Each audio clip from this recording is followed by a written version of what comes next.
წყვილები ერთმანეთის ტრავმებს კურნავენ. შეუძლებელია პარტნიორულ ურთიერთობაში არ მოხდეს აი ამ ერთმანეთის უხილავად და გაუცნობიერებლად ერთმანეთის ტრავმებს უკურნავთ.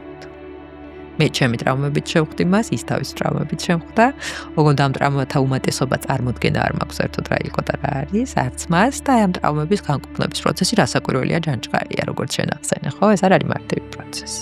ხო და ბოლო აი ამ მთელი შენი გზით, ხო?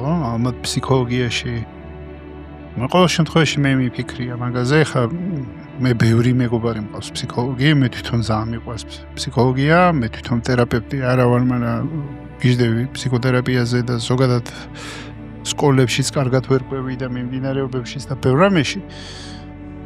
თუმცა მაინც გონია, რომ დაცხა საკუთარი წუხილი და ტკივილი და გაურკვევლობა არის, რაც მიყავს ფსიქოლოგიამდე. ანუ რაღაცა თავის სიდარდია, რომლის გამოც მიდის მანდ და მე მაგის გადაწყვეტილებით საბოლოო ჯამში და გამჩნიანებით ეხმარება მე სხვებს, ხო? ანუ საბოლოო ჯამში ალბათ ეგ არის და აი როგორ რაღაც არის, იცი, რა მოგცა, ანუ ბოლო რა გამოარკვიე იმ ცალკე მყოფ გოგოზე, რომელიც ხებთან არ ერთობოდა.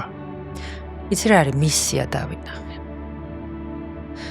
მისია დავინახე რა გაგებით, იცი, რომ ძალიან მარტივად შემეძლო ადამიანებისთვის აი დიდი ხნის ტანჯვა რო აქვს, ხო, აი ხო ეთყობა ადამიანს, რომ იტანჯება დიდი ხანი. შეიძლება რაღაცა ერთი ფრაზა ისეთი უთხრა, რომ ეს ტანჯვა დასრულდეს. არა იმით, რომ შენ რაღაც მიმართულებას აცლებ, არა დანა. უბრალოდ აი იხედება და აი აქეთ არასოდეს არ ქონია მზერა და შენ უბრალოდ 1 გრადუსით გაატრიალებინებ თავს. ეს მისია დავინახე.